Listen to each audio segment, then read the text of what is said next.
Where do you land a plane in a place that's run out of space? Japan's answer, Kansai International Airport, a floating megastructure built to withstand the wrath of Mother Nature up above. But what about down below? Fasten your seatbelts and prepare for takeoff to an amazing island airport in the land of the rising sun that may be destined to sink back into the sea.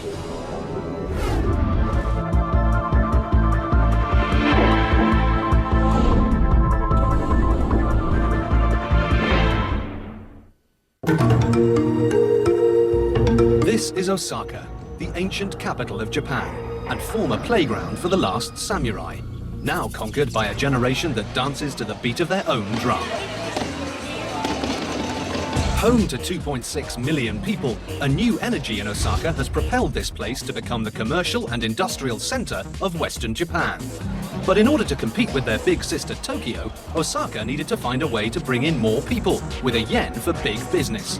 Their answer? A much bigger airport to open up the skies. But government officials wrestled with a question of sumo proportion. Exactly where do you put a new airport large enough to meet demands of the day, without the noise pollution that has spoiled many a backyard gathering? Let's not forget, Japan's an island the size of California, and this area is partially mountainous and so heavily populated that trying to find a big flat slab of open land in Osaka is like trying to negotiate armrest space on a crowded 747. So instead of moving mountains, officials decided to climb one, creating a plan to build an airport unlike any other. Their earth-shattering decision?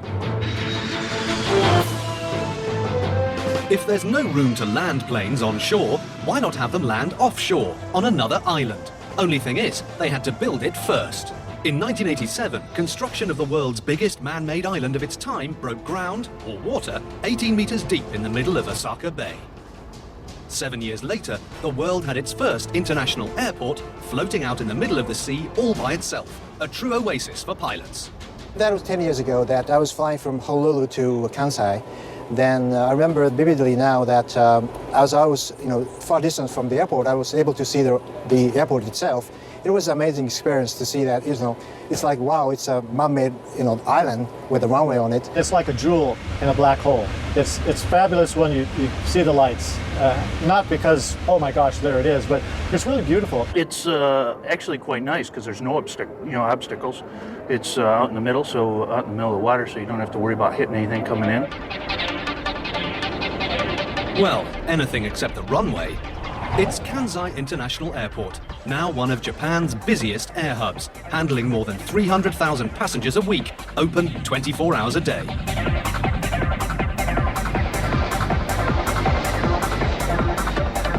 Recognized by the world as one of the most incredible engineering marvels of the 20th century, and compared to megastructures like the Hoover Dam and the Panama Canal, Kansai was built 5 kilometers from shore and contains 530 hectares of landfill, making a massive rectangle that's more than 4 kilometers long and 1,200 meters wide.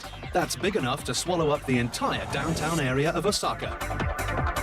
Connected to the mainland by the world's longest two-tiered bridge, Kansai welcomes 55,000 planes a year, a unique experience for both pilots and passengers, making what appears to be a liquid landing.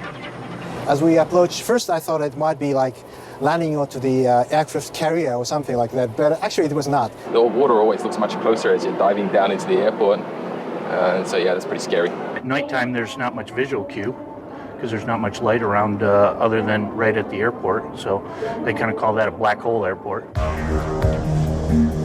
Building this black hole airport created a real-life parting of the seas and truly was a construction project of biblical proportions. It's the largest public works undertaking of the 20th century, costing a total of $15 billion US, with over 1 million workers putting in 10 million hours of manpower. I felt like I had been in a battle every day. Would it work out when it was finally done? It works in the drawing, but would it work in reality? That was constantly on my mind, and it was very stressful. Think that was stressful? Try going to work wearing a hard hat and a life jacket.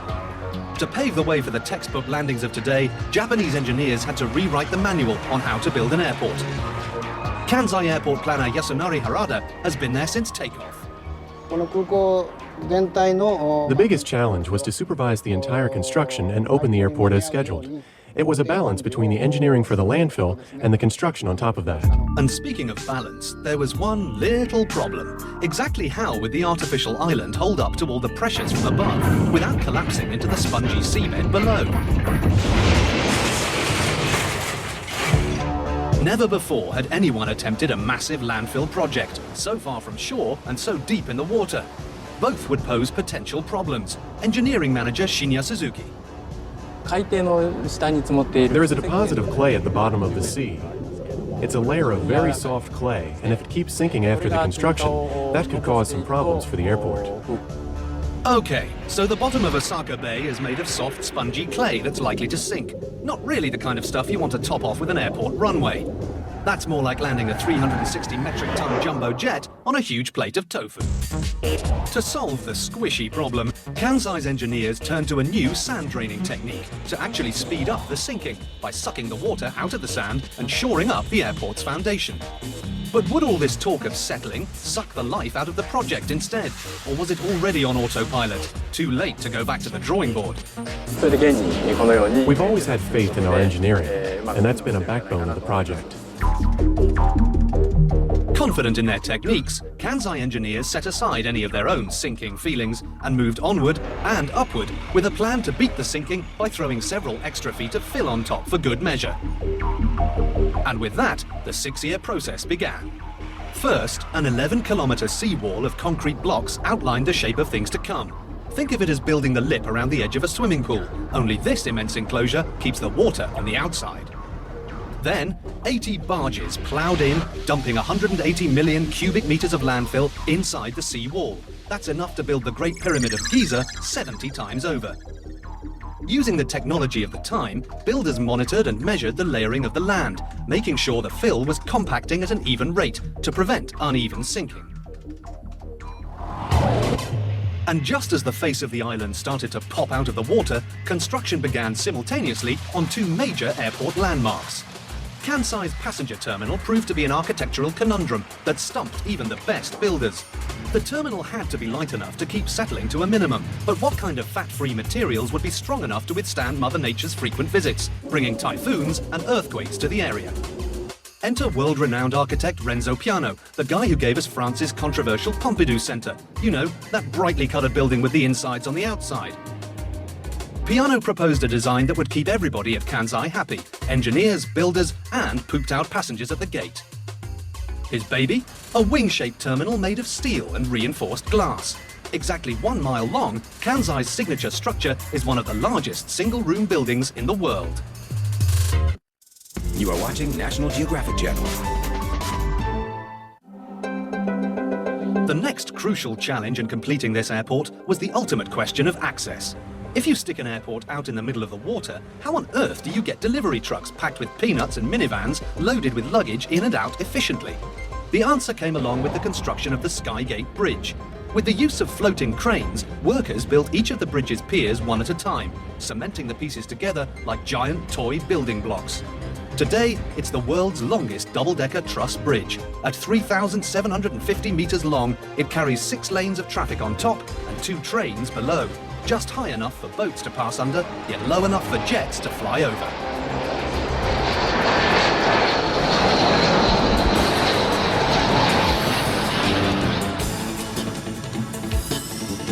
Finally, after 7 long years of drilling, dumping and designing on what seemed to be a wing and a prayer, this aerodynamic airport opened for business on September the 4th, 1994. And in the first month alone, 10,000 people a day came to the airport, and they weren't going anywhere. They just wanted to witness the pie-in-the-sky plan that finally became a reality. We were very anxious to see if it would all work perfectly here. I was so excited when the first flight flew in and everything worked.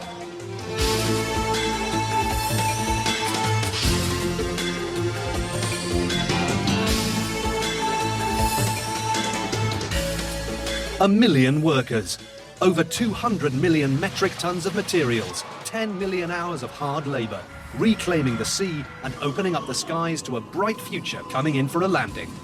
I have nothing but admiration for what they've provided for us there. But as much as pilots admire Kansai, you can't land a jumbo jet on a runway that's sinking into the ocean.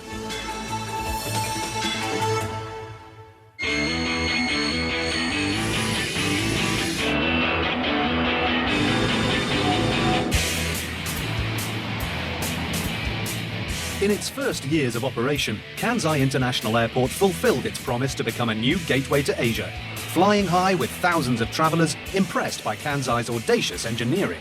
Well, I've been admiring the construction necessity, first to create the island and then to put all of this tremendous construction on it. It's a tremendous logistic challenge, I'm sure. However, when the dust from this massive construction project finally settled, word began to spread that something else did too. So the airport was sinking, the islands dropping into the water. And dropping a little faster than planners had planned. During construction, the sand draining appeared to take care of strengthening the bay's first level of soft soil, helping to accelerate any potential sinking. But it would be the deeper stuff, the soil they couldn't drain, that would soon become a problem. That deeper stuff is called diluvium soil. Because there weren't any published reports about how that type of soil settles on the bottom of the sea, engineers had to try to estimate the degree of settling that would occur. By 1999, on Kansai's 5th birthday, it became apparent that the guesstimating was way off, as the entire island had already sunk over 8 meters, aging the airport 40 years ahead of schedule. The two major questions officials had to be asking themselves: would the sinking stop there? And what does all this business down below mean for the structures up above? Deep in the bowels of the high-tech terminal lies a somewhat low-tech solution to try and win the battle between Mother Nature and Father Time. To help save the structure from splitting at the seams, cracking under the pressure caused by uneven settling, engineers give a little lift to the 900 giant support columns that hold the terminal building up. It's a simple system you'll understand if you've ever changed a flat tire before. First, each column is equipped with a sensor that's connected to a computerized system. When the island shifts, the system signals where the power lifting must take place and technicians rush in. Next, hydraulic jacks, each capable of lifting 300 tons, are inserted between the floor and the column in question. Then, the huge support is lifted and metal plates are added, one at a time, to raise the height of the upper floors back to level once again. It's a delicate game of balance that's a little like sliding a book of matches underneath a wobbly table to keep your sake from spilling. When this jacking up procedure is done, the basement floor remains at the same level, while the first floor moves up. But when you raise the roof on a 2.7 million metric ton building, things in the basement might start to look a little strange. So steps were taken to keep things on the up and up, literally. For example, double walls were installed that hang from the first floor. When the floor is jacked up, the walls follow suit. Also in the basement, air conditioning ducts are bolted to the ceiling, not the floors, keeping wires and hoses from pulling apart as the building grows. Staircases from the first floor get an extra step or two added to the bottom. And on the first floor, passengers are probably not even aware these metal plates at the bottom of each escalator keeps them from tripping on the trippy change in levels. But just how long can this terminal continue to be propped up, defying the laws of gravity? If the whole island keeps getting lower, is the basement only one typhoon away from waves crashing in? According to Kansai officials, the soil settling is slowing down significantly. In turn, that means the uneven sinking is becoming much less frequent. In fact, airport engineers say the sinking has slowed to just 5 centimeters a year, as opposed to the 5 centimeters a month it declined during construction. I believe that we've solved the problem, but you never know until it's done. So the airport won't go down without a fight, even if Sir Isaac Newton may be in the other corner. But if the uneven settling isn't settled and continues to mess with the airport's foundation, forget about the buildings, what about the runway? Without it, there is no airport. Since it's settling evenly, the entire runway is getting lower. But it's not a problem as long as it's flat. It's settling evenly and keeping the same angle, which is what matters. No problem at all. It's not sinking that fast. So, they'll have the other runway up before this one's underwater. I'm not worried. And so the secret's out. The Kansai engineering team is so confident in their triumph over the ocean, they're actually at it again, building a second island with a second runway. But before that fantasy island becomes a reality, how do passengers feel about the possibility of this runway being pulled out from underneath them? We think we're confident in Japanese engineers that they'd have all that covered. We're more concerned about, I think, earthquakes than the island actually sinking. And from what I hear, like all these it's structurally designed to prevent any major damage from earthquakes. And actually, he's right. As if they weren't already on shaky ground, Kansai sits in the middle of that volatile vortex of natural disasters called the Pacific Rim of Fire, home to earthquakes, tidal waves, and some of the worst weather on the planet. We have frequent typhoons and earthquakes in this country. Those factors were taken fully into consideration during the design phase.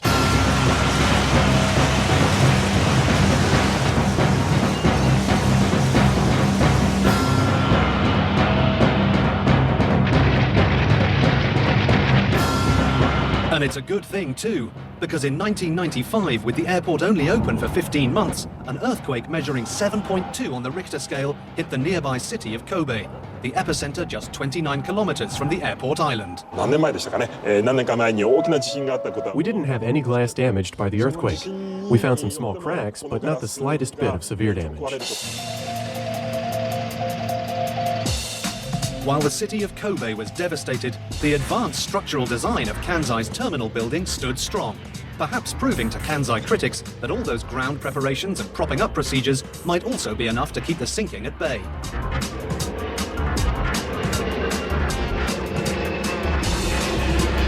And so Mother Nature works in mysterious ways, once more allowing Kansai to face the future, with heads held high and noses pointed towards the sky.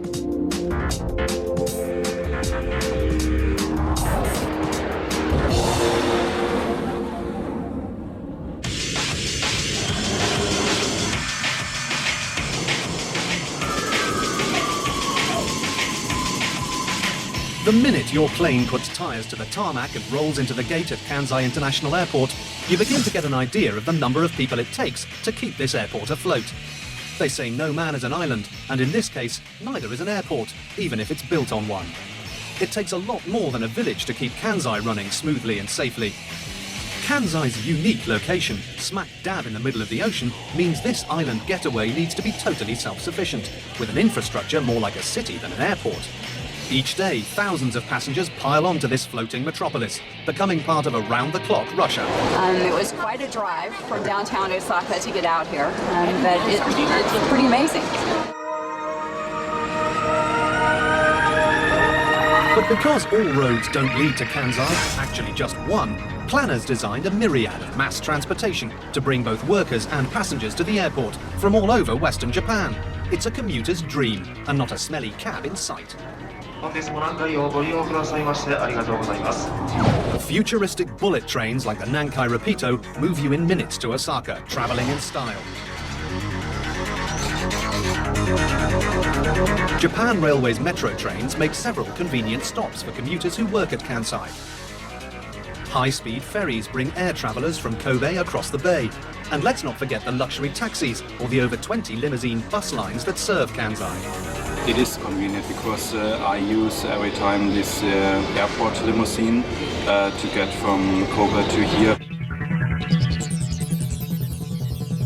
To keep an eye on all of these modes of transportation, Kansai's state-of-the-art traffic center is armed with over 40 remote-control cameras. These omnipresent eyes enable officers to monitor and manage everything from traffic jams to emergency situations.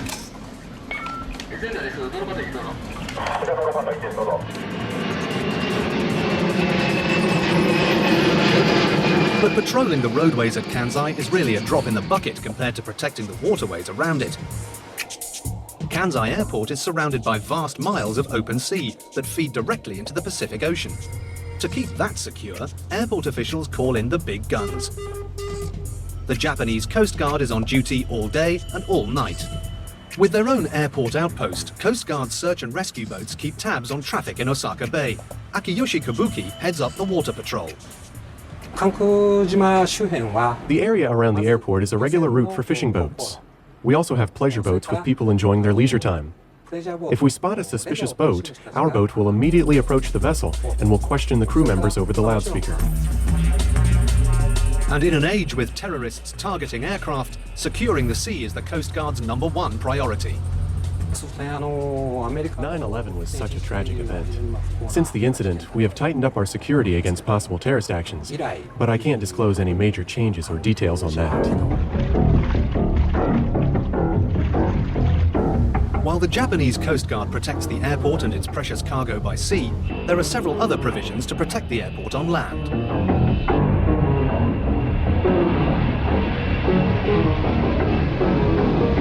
Every inch of the tarmac and terminal is captured on a huge network of security cameras. Special security officers surround an airplane while it's at the gate, never leaving the big gals alone.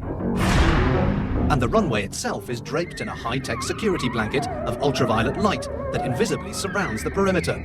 If this light beam is broken, security is alerted and called out to investigate the disturbance.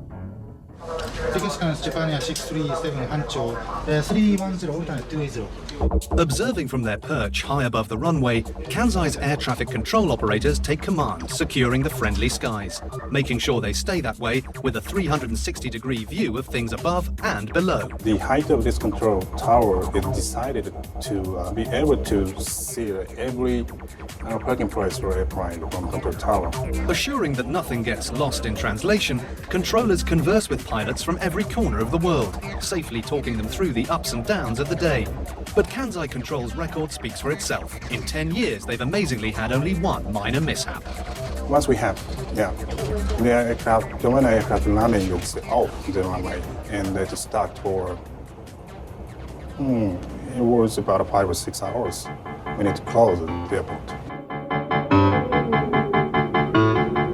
But that doesn't mean they don't get their own share of excitement, because controllers at Kansai have to deal with something they have absolutely no control over: Japan's wild weather. Every year, the Kansai region gets pounded by giant tropical typhoons that can generate winds up to 190 miles per hour, bringing along damaging high tides, not good for an airport surrounded by water that happens to be sinking. Captain Jeff Linder recounts a close call with one wild storm at Kansai. We arrived, we landed. As we, you could begin to feel the pressure building, the velocity of the winds were increasing, the barometer was dropping. You knew that it was happening.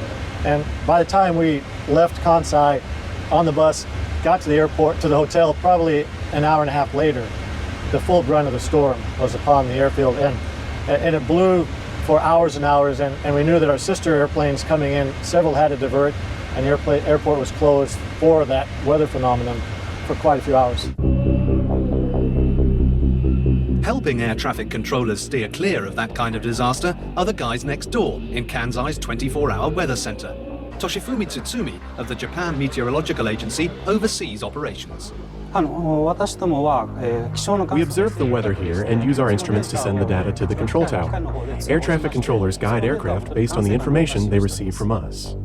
Airport meteorologists visually track the weather and rely on sensitive monitoring equipment to update conditions every 30 minutes. That's especially important when it comes to wrestling with Kansai's wild winds. On a gusty day, this unprotected island can give pilots a run for their money.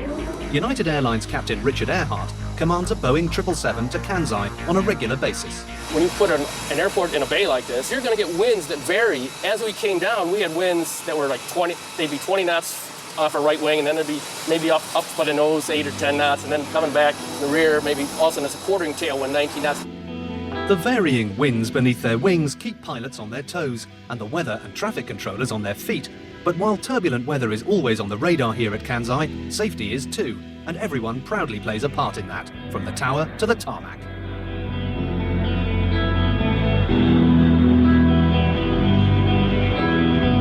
If you think of Kansai International as a real city on the sea, then the main drag is its 3,000-meter runway, an asphalt welcome mat to over 150 planes a day. Maintaining this special stretch of road is vital to the airport's entire operation. One pothole, one broken light on this major artery, and business can shut down. But finding time for runway maintenance can be tricky on a runway that's open around the clock. So the work is done at night, in between flights, when it's easier to spot that one problem light out of the 5,000 that dot the runway. And if you're already thinking, ouch, that's some sky-high electricity bill, you're right. Kansai lights up the sky and the entire island to the tune of $37,000 a month. But there's no power struggle here. Airport planners built their own utility facility. The Kansai power plant makes sure nobody's left in the dark. And while we're on the subject of juice, providing jet fuel is a basic necessity at any airport, and a unique challenge for one surrounded by water with no connection to the mainland. But here's one place where an island is ideal. At Kansai's fuel supply center, located just off the runway, huge 4,000-ton tanker ships can pull right in, park it, and pump. The center has 4 piers for tankers to dock and unload. Jet fuel gets sent from these berths all the way across the island for storage in these huge supply tanks, stashing enough to fuel jets for 7 full days. Now, we all know handling jet fuel can be a pretty explosive situation, especially if you're considering putting pipes under a sinking island. But Kansai's fuel management team had safety in mind from the start. Anticipating the sinking and a few earthquakes now and then, they designed these special serpentine delivery pipes with flexible joints, preventing any tearing or leaking as the ground moves. It's a swift and safe system, pumping fuel underneath and around the runway to jets waiting to gas up and go.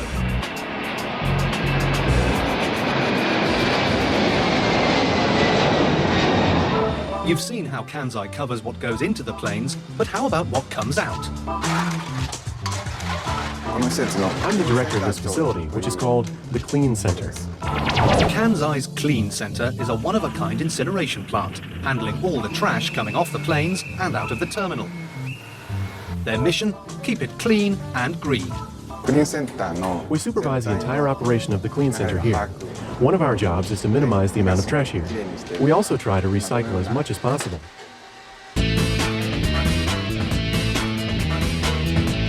Air travel in itself can be a harrowing experience, and we're not talking about the part that's 10,000 meters in the air.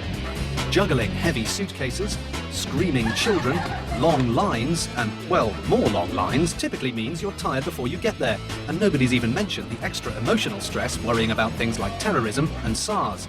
But in Japan's polite, conflict-avoiding culture, finding a way to soothe the tense travelers' inner Godzilla was part of Kansai's master plan.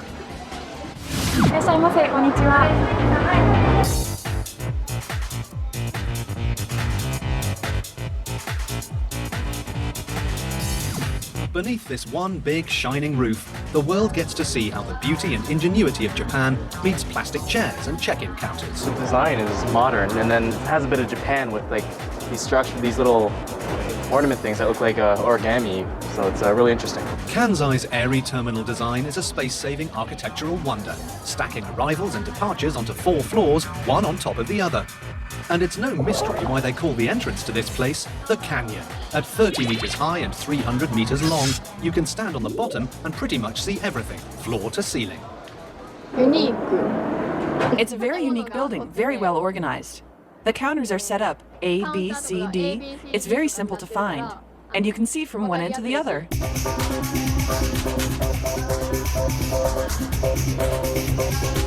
And this place is plastered with people movers. There are 88 escalators and 92 elevators.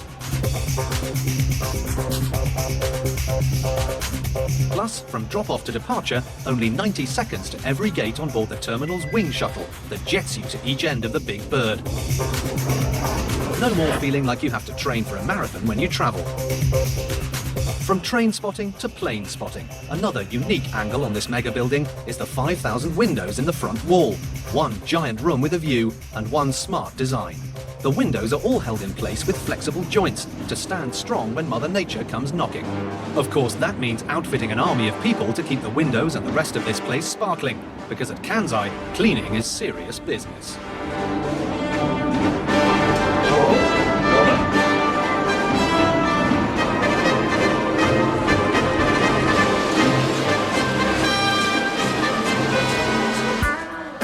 And in this ultra-modern airport, something old that's actually new again. In an age when customer care is going the way of ticket kiosks and self-serve everything, here you still get a live person to help unravel your travel. These are the iPals, Kansai's friendly face for information 24 hours a day. It's been a lot more friendly here, and people will go way out of their way to help you find where you need to go. In a country that can shrink TVs to the size of a matchbook, you'd expect technology to be oozing at an airport. From top to bottom, this terminal's wired, keeping you logged on, charged up, and confident your bags will arrive at the same place you do. Kansai has one of the most advanced baggage control systems in the world. 10,000 pieces pass through here each day, and with the terminal's multi-floor design, that means getting creative when it comes to handling excess baggage with care.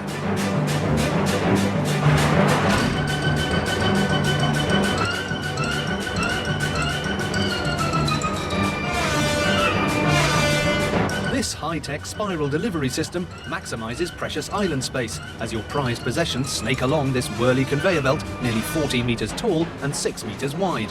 They're spat out by unique 3D tilt trays and sorted according to destination. Along the way, your bags are tracked and monitored by special electronic tags and cameras, so no suitcase goes missing. Back in baggage control, computers identify problem pieces in the system, where stuck wheels and overstuffed bags send a red alert to technicians who run to the rescue. And if you're traveling without this precious cargo, check out Kansai's newest and proudest addition to their long list of airport amenities. Last year, passengers barked loudly. They wanted a safe, clean and convenient place to leave their pets, while they blast off to destinations unknown. Our customers feel reassured when they come over and meet our staff members. They can take off for their trip knowing that their pet is in good hands. The Kanku Pet Hotel has only been open a couple of months, and already you need a doggone reservation weeks in advance. Because this hotel staff not only feed, bathe, beautify and exercise your pet, they also put them on TV. Dog trainer and hotel manager Kaori Inahara explains. Each room has a live camera connected to a cell phone. Our customers can rent the phone and have access to real-time images of their pet. Just dial a direct number and instantly your pooch is pictured, relaxing and enjoying their own vacation. Once in a while we see pets that are not really willing to leave us when the owner comes to reclaim them. That warms our heart to know that we provided such a comfort for the pets. The signature silhouette of the Kansai terminal caps off a travel experience that seems to fit its unique location in the middle of the sea. It's an airport island paradise for passengers and pilots who sometimes forget they're really there to leave the place behind. So this is just a nice place to see after 11-and-a-half-hour, 50-minute flight. You can say, great, I like it. And soon, with the addition of another runway, Kansai officials hope that pilots from all over the world will have much more to like.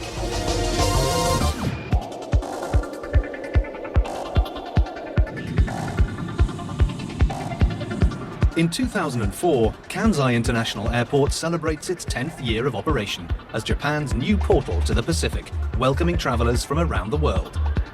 And while 10 years is still considered a kid compared to its older airport siblings like Heathrow and JFK, this artificial horizon may already be experiencing some growing pains that could be a bit premature. Well, we handle the departure and arrivals with a single runway, so that causes some delay. But once you have the second runway, you will use the one runway for arrivals exclusively. Early comparisons to other international airports and fears of delays were enough to convince Kansai officials that a second runway was needed to remain competitive in the region. So even though the first runway was barely broken in, they began to address some urgent issues floating to the surface. What if the airplane had an accident on the runway? We need to close the runway, so airport can't operate anymore. You know, you're on a 5-mile final, the airplane ahead of you touches down, blows a tire, can't exit the runway, all of a sudden, here you are, you know, at 2,000 feet above the runway going, all right, can't go there, how much fuel do I have, and what are my options? From the pilot's perspective, I think it'd be very much beneficial, like rather than having one single runway, but having 2 runways, which most of the major airport has.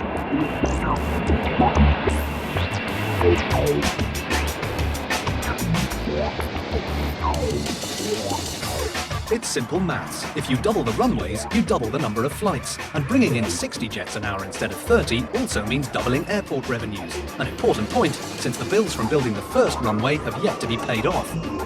The decision appeared to be obvious, and the second runway became an issue of sink or swim. I think the demand for international air travel in this region will increase in the future. We need 2 runways to respond to this demand.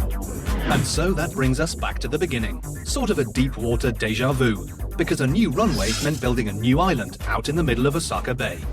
In July 1999, Kansai Airport launched construction of its second runway, now called Phase 2, expected to be open for business in 2007. Plans for this parallel runway called for a longer landing strip, 500 meters longer than the first, allowing bigger jumbo jets more of a comfort zone for taking off and landing. Located only 200 meters from the first island, this mammoth construction project was in one way old hat for engineers, relying upon lessons learned the first time around.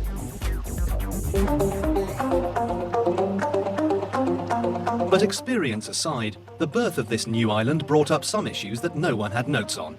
First, the fact that the island was being built even farther out from the mainland. Then, deeper water meant softer soil under the seabed, possibly causing this island to sink nearly 6 meters more than its neighbor. And finally, a new worry. Would the additional weight of the second island affect the level of the first, possibly causing it to sink even further? We came up with the idea to build the second island 200 meters away from the first one to prevent the weight effect on the old island. One of the biggest challenges in building the first island was the even distribution of the landfill. Not enough here, too much there, could mean an uneven rate of settling. And with an even bigger island, evening out 250 million cubic meters of mountain sand was like climbing Mount Fuji. But in the 12 years since the first large barge dumped its dirt, technology had improved, propelling the landfill positioning from simple radio waves to global satellites, making landfill less of a guessing game. These binoculars were not made for bird watching, but for something else completely new to Phase 2. This is the Maritime Safety Centre, where a close watch is kept over construction vessels now sharing space with fishing and tour boats. Sort of a sea traffic control for the increase in action. Hiroshi Akana is the director of the centre, where it's their job to keep the Phase 2 fleet safe from sunup to sundown. The landfill operation isn't conducted during the night, but we operate 24 hours a day. The reason is that the construction site has off-limit areas, which could pose a great danger to vessels entering the area. Akana's team will be on the job until the runway is completed in 2007, when worries over bad weather and fishing boat collisions transfer over to airport facilities management. Until then, he considers it a good day when he can avoid both. I consider it normal when there are no accidents involved with the airport.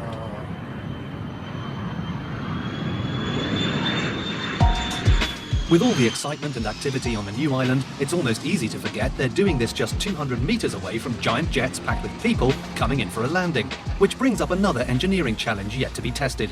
Exactly how do you connect the two islands if they're sinking at different speeds?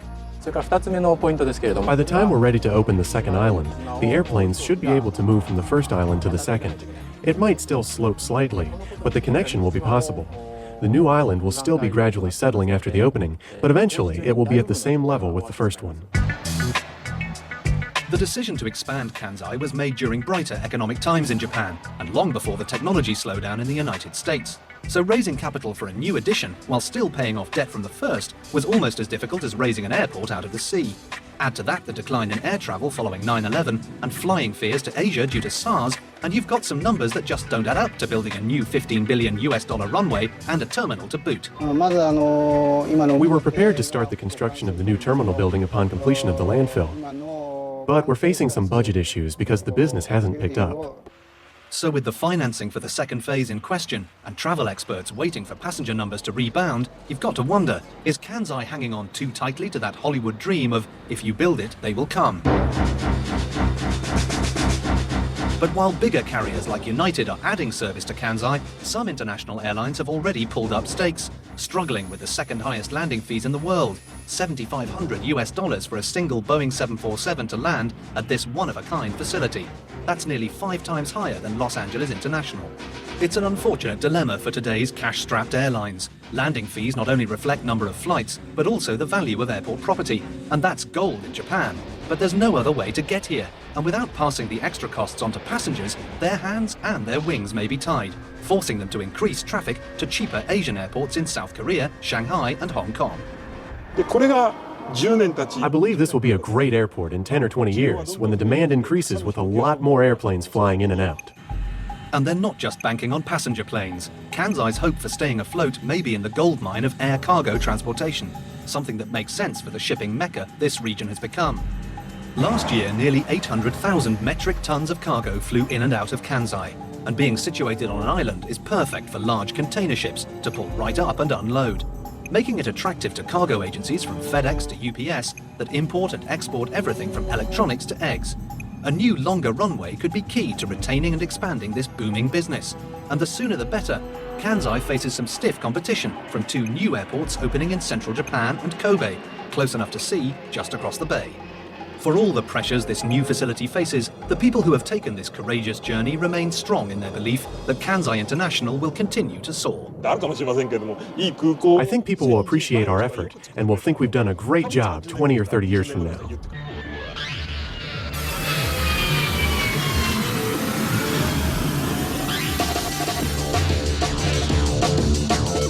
And as time goes on, Kansai officials hope not to be remembered only as Japan's sinking airport, heading in the same direction as the Leaning Tower of Pisa. We're successfully operating this huge airport facility on a landfill. I'd like the whole world to know about that. So I've covered 30-some-odd countries in the last few years. This is one of the more fascinating airports. Despite enthusiastic passengers who cried Banzai for Kansai and brilliant engineering efforts fighting the forces of physics, will the weight of everything else prove to be too much to survive? Sinking Kansai under the burden of huge debts and a bad economy? Only time, and maybe the tides, will tell.